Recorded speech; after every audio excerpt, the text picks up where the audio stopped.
Bueno, la asistencia, yo confío en ustedes que puedan aprovechar la teoría, porque son 80 alumnos, mandan una lista de 31, es bastante, así que yo espero y confío en ustedes que pasa nomás, puedan ustedes estar acá, porque realmente el aprovechamiento es para cada uno, ¿no? Y puedan ustedes también ir cumpliendo con este cronograma que ustedes ya mantienen a través de SIGA. Bien, en salud pública, nosotros entendemos que la creación de la salud pública quizás ha sido hace poco, hace mucho, algunos de repente tienen esto un poquito de manera general, creo que todos hemos tenido ese interés al ingresar a la carrera, ¿verdad? ¿Cómo se inicia la medicina? Pues desde que hay un grupo de personas, desde el grupo que empezamos con la Santa Escritura, podemos empezar a entender desde el Éxodo, Génesis, cuando hace la creación y todo, ya existía un cuidado en la salud. Entonces, ¿qué es lo que interesa mucho en el área de salud pública? Es crear ambientes saludables, ¿no? Que estos permitan convivir en la sociedad. Y hoy por hoy ya no solamente es que sea saludable, sino también que crea un bienestar en las personas bajo un contexto de una comunidad, en una sociedad que le permita desarrollarse. También se busca prevenir las enfermedades. Esto se ha logrado con varias tecnologías, ¿no? Muchos conocemos las vacunas, los antibióticos, las medicinas y demás. Todo eso es el aspecto que nosotros buscamos en el área de salud pública. Y por lo tanto, lo que se quiere es asegurar la sobrevivencia, la sobrevida de las personas que están en ese lugar. Y como concepto, ¿cómo es que inicia este aspecto de saneamiento individual y comunitario? Nosotros podemos encontrar eso mucho antes de Cristo. Ahí, como vemos en la Edad Antigua, el imperio chino, podemos observar que en ese momento, con el emperador Huang Ti, el enfermo no se trataba, sino se debía instruir para que no se enferme. Buscaba mucho la prevención, ¿no? El pueblo hebreo, conocido, nosotros tenemos bastantes conceptos históricos en la Biblia, podemos encontrar en 1500 a.C., cómo es que en el libro de Levíticos comenzaron a tener el código sanitario, la distribución que tenían con los enfermos cuando los aislaban, para que estos empiecen a recuperarse sin llegar a contaminar o transmitir las enfermedades. Esto es lo que se llama las cuarentenas que se desarrollaron. Luego también en el periodo de 608 a.C. podemos encontrar en el imperio babilónico con los asirios. Ahí se encontraba que había ya estadísticas que buscaban estudios de morbilidad que empezaba a afectar a la población.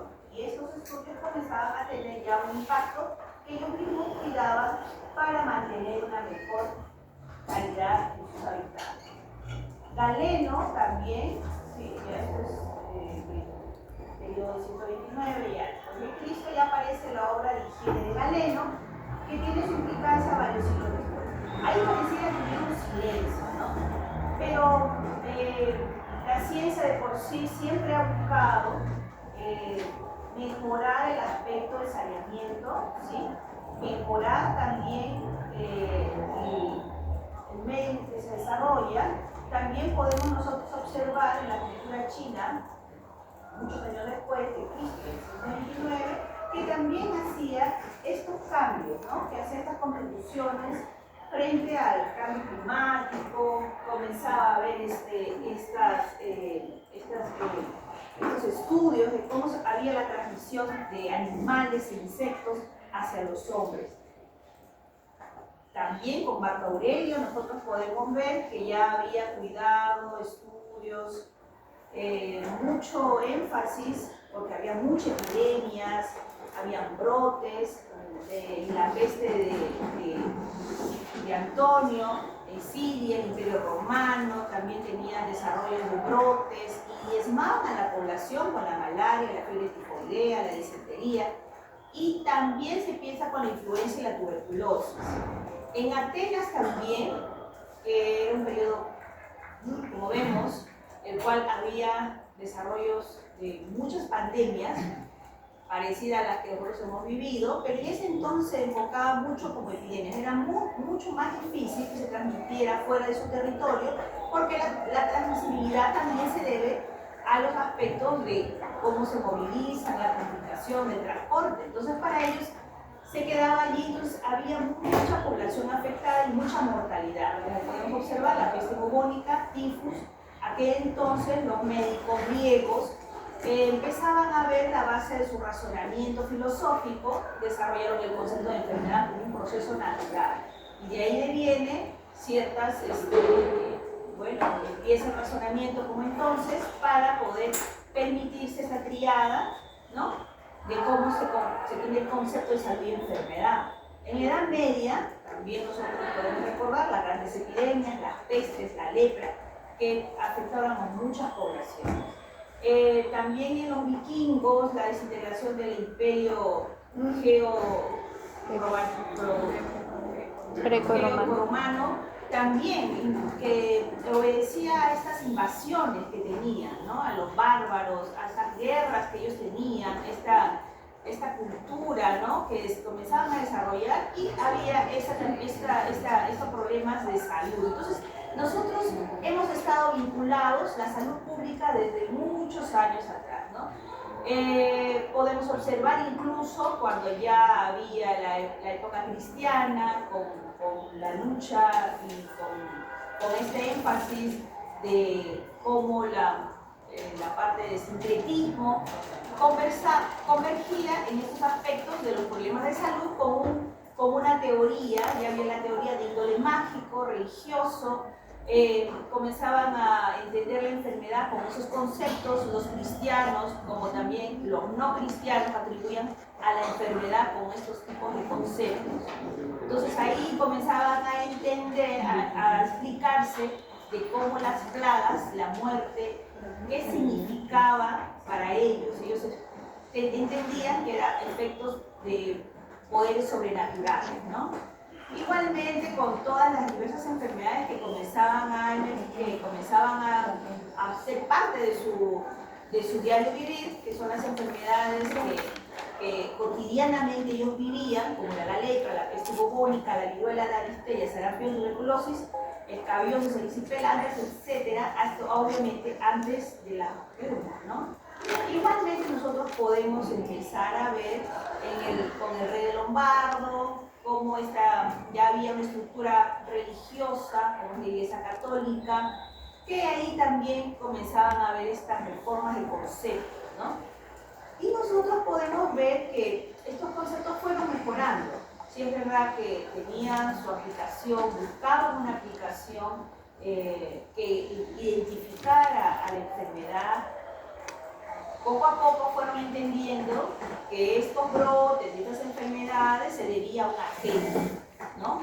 ¿En qué periodo más o menos nosotros podemos ver esto? Cuando ya empezaba a ver el descubrimiento del microscopio, por ejemplo, nosotros empezamos a ver que esto ya tenía una causal, ¿no? Que obviamente esto generó un antes y un después de cómo se entendían las enfermedades, ¿sí? Lo más relevante que aquí nosotros podemos entender que el concepto histórico de todo lo que es el concepto de salud y enfermedad es el apogeo que tiene la salud con los conceptos que emergen, como podemos entender, ¿sí?, desde los brotes y demás, que hay una identificación de un agente. Y puede ser un agente ambiental, ¿sí?, un agente bacteriano, un agente que esté externo al cuerpo, que esto le ocasionaba una enfermedad. Esto era lo más común, ¿no? Porque obviamente se hablaba de enfermedades transmisibles, ¿no? Por allí eso empezó nuestras actividades de prevención, de poder eliminar estas mismas a través de las vacunas, ¿verdad? Para que nosotros podamos entender cómo esto fue impactando desde el cólera, la rabia, etcétera, con el énfasis de la prevención. Posteriormente, cuando ya se formaliza y existe una asociación como tal, Eso ya fue mejorando obviamente en sus conceptos, en su manejo, en el impacto que iba a tener hacia una sociedad. Y posteriormente se creó la OMS, ¿sí? Que viene aquí a hacer pues con el aspecto del el aspecto del bueno, que fue creciendo en 1946 estas asociaciones de profesionales comenzó a tener ya una estructura, ¿no? Que hoy por hoy está teniendo un énfasis de otra tendencia, no solamente saludista o no solamente de proteger la salud de los países, ya hablamos, sino ya generar otro tipo de contexto, pero siempre ha nacido con ese énfasis de poder brindar, ¿sí? Que la OMS pueda ejercer realmente ese aspecto de cobertura hacia los demás países y nos brindan muchas manejos que no solamente están descritos en los estudios públicos, sino también trabajan con organizaciones internas que buscan dejar conceptos, protocolos para lo que se viene desarrollando el día a día, porque ya no solamente vienen enfermedades que conocemos de toda la vida, sino que también incluso tienen que proyectar protocolos para enfermedades que se van brindando hoy en el contexto actual. Entonces nosotros podemos ver que estas asambleas fueron creciendo, fueron brindando en todo su desarrollo con el concepto que nosotros conocemos, que es muy conocido en 1986, que se reúnen en Canadá representantes de países, ¿sí? En Ottawa, para promover la salud, ¿no? Y ahí se desarrolla la primera conferencia internacional sobre la promoción de la salud como tal, y se lanza ese desafío, Salud para Todos, en el año 2000. Para nosotros es importante porque sin esto muchos brindaríamos todavía una salud muy biologicista, lo cual sí al inicio fue importante tener ese concepto de que hay toda una triada, ¿sí? En verdad, sí se cumplen muchas enfermedades, pero a través de este desarrollo que se vino a dar con la Conferencia Internacional sobre Atención Primaria de Salud, ahí ya hace un aspecto más amplio, Alma Ata, que se llama, que fue en 1978. Esta fue convocada por la Organización Mundial de la Salud y el Fondo de las Naciones Unidas para la Infancia, que es UNICEF, con 134 países, 67 organismos internacionales y muchas otras no gubernamentales, comenzó a generar todo el desarrollo que se debe tener en todos los países para que nosotros cumpliéramos ciertos criterios de desarrollo y cómo iba a ser el manejo de la atención de la salud en general. Entonces allí se hace énfasis de salud con cuidado integral, con una atención médica reparativa y centrada, que no sea solamente exclusiva en la enfermedad, sino que sea con una atención integral con el individuo, la familia y la comunidad, que es lo que buscamos hoy por hoy.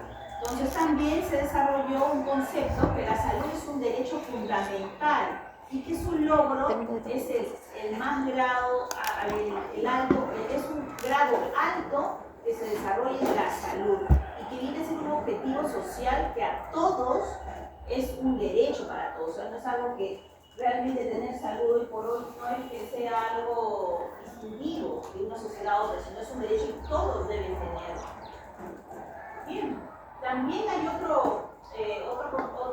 asociación que se brindó, que es el de Astana, que esto ha sido no hace mucho, y en esa declaración, Alma Ata define nuevamente la atención primaria de salud como una estrategia esencial, como una meta de salud para todos, como un enfoque integral para la organización de los sistemas de salud. En Astana, la asociación, los conceptos de Alma Ata, de esta declaración, en 1978, Astana, más o menos a los 30 años, nuevamente vuelve a reunirse, que es lo que hoy brindamos también en sus conceptos de salud, es que estos principios de atención primaria, ¿sí?, que incluyen el derecho a la salud, incluyen a la equidad, la solidaridad, la justicia social, son conceptos que van a permitir que esto llegue a darse como una acción multisectorial y participativa, ¿de acuerdo? Sin estos principios, muchos países seguirían teniendo sistemas de salud que hoy por hoy es una lucha y es una problemática que no cumpliríamos a este énfasis. Entonces todos buscamos esos requisitos para que como sistema de salud realmente tengamos ese cumplimiento que de por sí, es brindar atención primaria de salud para reducir la mortalidad, la morbilidad y sus inequidades. ¿Bueno? Entonces, entender un poco lo que es atención primaria. Muchas veces creemos que es el primer nivel, que está centrado en el primer nivel, segundo nivel, tercer nivel. ¿Cómo está categorizado los establecimientos de salud? Son 3 niveles. El primer nivel, que abarca desde el 1.1 hasta el 1.4, hay diferencias de acuerdo al equipo de salud, a los recursos y en general a su cartera de servicios.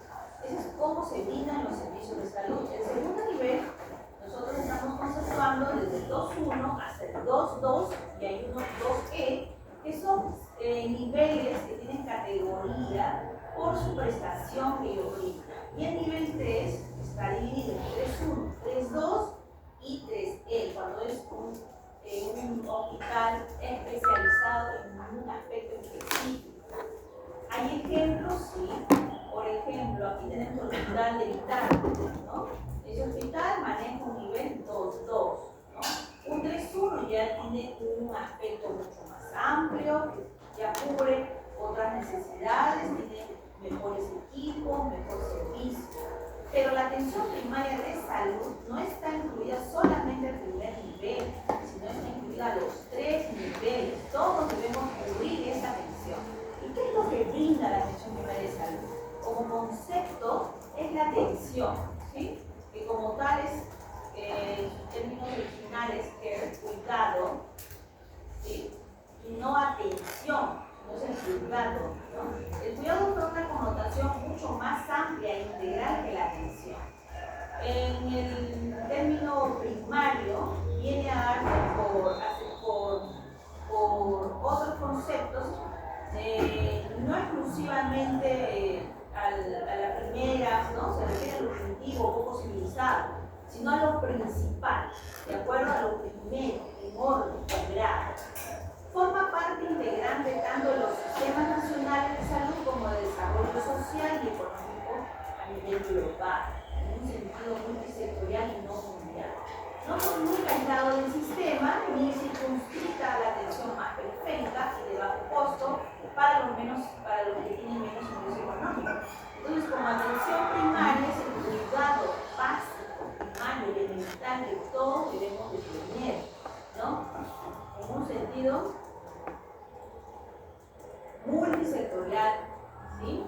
Multisectorial, o sea que abarca no solamente el sector salud, en este caso esa connotación quiere decir que es a todo tipo de cultura, de condición económica, sea privado, sea estatal, sea de las Fuerzas Armadas, todos debemos cubrir una atención primaria, un cuidado primario.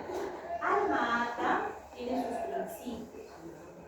Como tal, la salud es un estado de completo bienestar físico, mental y social, que es muy conocido, y es un derecho humano fundamental. Esto está descrito, la OMS lo sigue proponiendo con algunos cambios.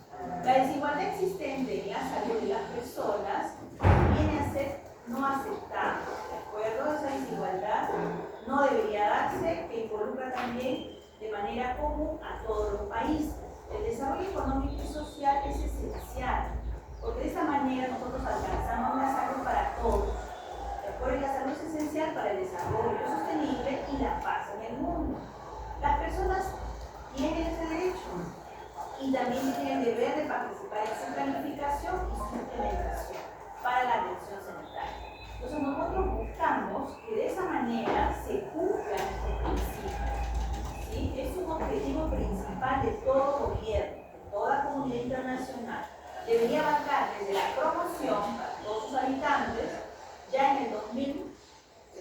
planeta con un nivel de salud que les permitiera llevar una vida productiva, social y económicamente. ¿Sí? La APS, que es la atención primaria de salud, es la clave para conseguir este objetivo. Quizá la traducción, como hemos visto, no es tal cual, pero o sea, no es lo que se debería traducir desde su vocablo original, pero eso es lo que se debe, ¿no? Es una práctica que está basada en pruebas científicas, en metodología, en tecnología. Todas estas tienen que ser aceptadas, accesibles universalmente a través de participación social y a un costo que la comunidad y el país puede implementar, porque también si no se puede, probablemente esa práctica o esa tecnología no se va a poder llevar, tiene que ser de acuerdo a su realidad lo mejor posible. Las APS reflejan las condiciones de su país y de su comunidad y se dirige, como siempre, hacia los principales problemas sanitarios de una comunidad y debería llevar de una manera progresiva a su atención sanitaria para todos. Nosotros, por ejemplo, con ese principio de Amata, de salud es para todos, teníamos un problema, no teníamos seguro para todos. Y se dio gracias a una ley en el 2009. Esa ley, que es de la universalidad de la salud, se tuvo el seguro integral, ¿no? Entonces ahora todo ciudadano que está en esa, que habita en tierras peruanas, sea local, sea de nacionalidad peruana, sea de otra nacionalidad que vive en ese territorio, tiene derecho de su inscripción. Su inscripción, si es que no tiene un seguro particular, ni otro seguro privado, etc., puede inscribirse a un seguro integral. Entonces, nosotros tratamos de ir a cumplir ese principio de Alma-Ata y siempre que esto se pueda llevar a cabo. ¿Qué más? Alma-Ata busca que los gobiernos formulen políticas, planes y acciones para establecer estas atenciones, esa buena atención primaria, como parte del Sistema Nacional de Salud. Este debe ser integrado y coordinado con otros sectores. ¿A qué sectores nos referimos? Al económico, al sector financiero, al sector de agricultura, al sector de educación. Ya vamos a ver más adelante en su práctica qué sectores nosotros constituimos, qué sector. La consecución de la salud por la población de un país se ve beneficiada directamente a cualquier otro país. Todos los países deberían cooperar para asegurar la atención primaria de salud en el mundo. Puede conseguirse un nivel aceptable de salud para todo el mundo en el año 2000. Nosotros estábamos allí todavía mediante una utilización mejor de los recursos mundiales, gran parte de los cuales se gastan hoy en combustibles. Eso es lo que se está viendo, ¿no? Que en muchos países buscamos otro tipo de intereses, de repente, otro tipo de situaciones que están ajenas a un plan.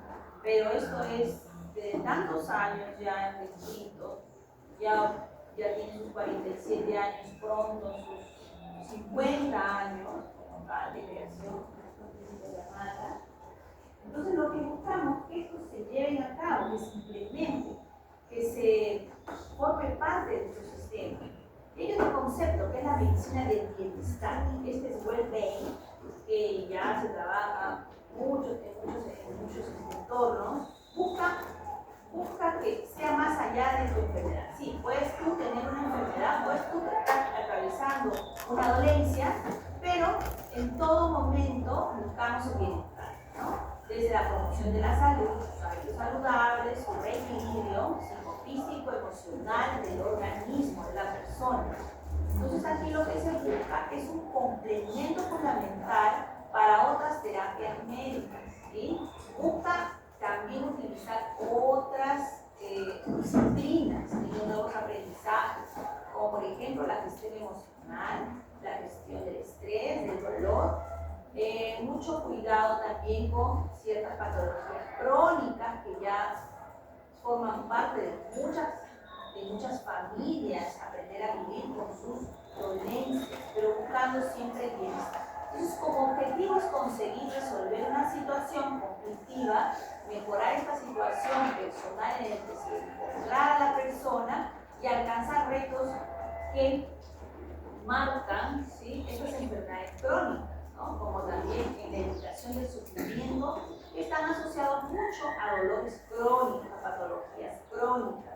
Cuando llega la edad no te puedo aliviar el dolor, no te puedo recuperar de ese estado en el que te encuentres, ¿sí? Pero yo te puedo brindar bienestar. A eso es lo que llegamos, ¿sí? Ya sea, obviamente, por la patología aguda es más fácil, ¿no? Si esta tiene alternativas de terapia, más viable. Pero para una patología crónica, ahí a veces nos comenzamos a preocupar cómo yo intervengo, cómo yo hago esta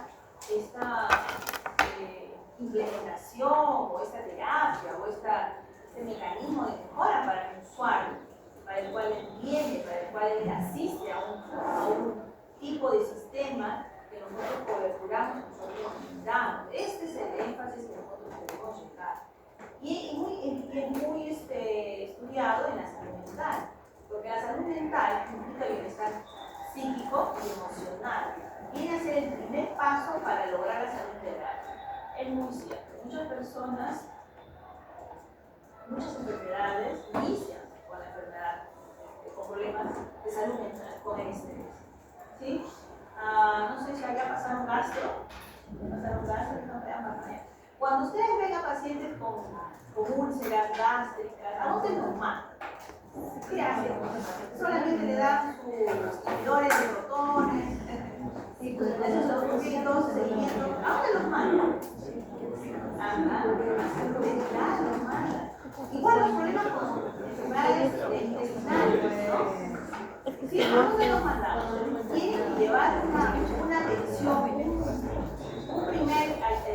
siempre mandamos a un estudio de salud mental, psicología, ya psicología B, si requiere pasar por psiquiatría.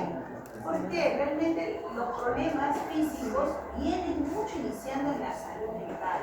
¿De acuerdo? Entonces se ha visto que hay cifras donde hacen énfasis a la salud mental de las personas. En Perú hay personas con trastorno mental que necesitan tratamiento y que no reciben. Hay una población diagnosticada con algún problema de salud mental, ¿sí? Ansiedad, depresión, trastornos obsesivos, muchas veces que no tienen su diagnóstico. Y eso desencadena mi problema físico. Antes, miren, los problemas de salud mental comienzan antes de los 18 años. ¿Sí? Hasta una población mayor de 65 años, obviamente que ya tiene más condiciones ya propias del deterioro, que ya si no han manejado ciertas posiciones de salud mental, su deterioro cognitivo lamentablemente puede llegar a ser más abrupto, ¿no? Y podemos tener una población con menores índices de bienestar, nuevamente, ¿no? Entonces, nosotros en ese sentido queremos que este concepto de well-being se llegue a construir, se llegue a trabajar. Ya muchos sectores muchos que estamos en el sector salud, eso buscamos, desde el sector de trabajo, ¿sí? Del sector educativo, que el bienestar es lo que va marcando una diferencia a mi población, ¿no? Aquí podemos ver algunas cifras de salud mental en España, como estas personas que estaban con algún trastorno y necesitaban tratamiento y que estaban recibiendo recién, un 50%, que fueron y acudieron a su atención. ¿Cuánto de población que fueron diagnosticada con algún problema de salud mental? Solo un 11%. Problemas de salud mental que comenzaron antes de los 75%. Y población pasado los 65 años que afrontaban algún grado de deterioro, un 31% que buscaba atención. Entonces, es bastante bajo en poblaciones que no tienen el cuidado, y un país, claro, en España tienen la problemática también real que el tema de atención de salud mental no tienen el aspecto comunitario en salud mental. Eso es un énfasis para ellos, todavía es un reto que deben tener centros de salud mental comunitario. Para ellos tener un lugar donde atenderse, así como trabajan la atención primaria desde el primer nivel, muy bien conectado en el tema de salud mental, tienen ahí sus retos que cumplir. Bien, en cuanto a nuestra realidad, nosotros podemos ver aquí, ¿sí?, cómo está, por ejemplo, la prevalencia de salud mental en ¿sí?, en Lima, que es la ciudad capital, que nosotros podemos encontrar cómo está su prevalencia, un 10%, ¿sí? Es una prevalencia bastante importante. Vemos también en cuanto a la costa, Tacna, 20%, ¿sí? Al norte, 23.8%. El territorio de la Amazonía, tenemos Puerto Maldonado, 25%, Iquitos, 24%. La prevalencia en el territorio de la Sierra, Cajamarca, 7.9%. ¿Sí? Cusco, 14.3%, Huancayo, 15.3%. Sí, cualquiera diría en la selva todos somos felices, ¿no? Por el tema de hay más verde. No, pero vemos que no. O sea, eso es una llamada para nosotros, que necesitamos mejorar, ¿no? En la zona de la costa creo que se ha trabajado mucho más, ¿sí? Hemos trabajado mucho más con los centros de salud comunitarios, pero estos son data de 2004 al 2017, cuando aún la ley de salud mental todavía no existía. La ley de salud mental fue el 2018 y de ahí comenzaron a crearse los centros de salud mental.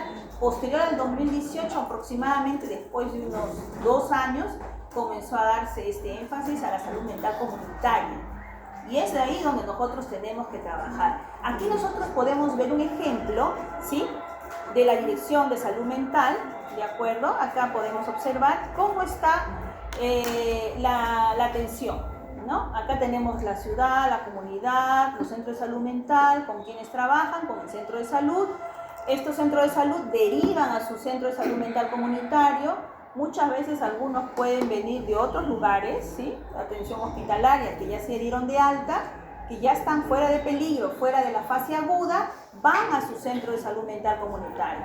También hogares de acogida, hogares de residencias protegidas, sus centros de rehabilitación psicosocial o sus centros de rehabilitación laboral, estos también son dirigidos, van y vienen, ¿no?, con la referencia o la contrarreferencia, pero los centros de salud mental comunitario, hoy por hoy, le da el énfasis a trabajar, por así, solamente en la atención estatal, en el Sistema Nacional de Salud, está bajo la dirección del Ministerio de Salud, a través de una dirección que podemos ver ahí, ¿sí?, la dirección de la DIGES. La DIGES tiene atención de salud pública y está dentro de esta el Centro de Salud Mental Comunitario.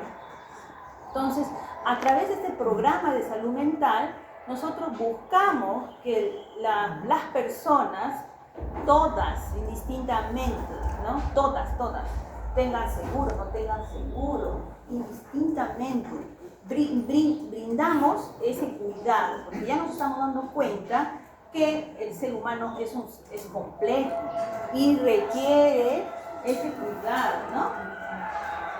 No sé si tuvieran alguna pregunta.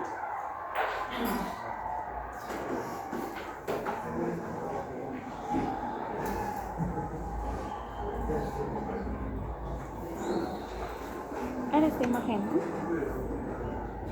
Ah, bueno, parecida a esta. Sí, eso es.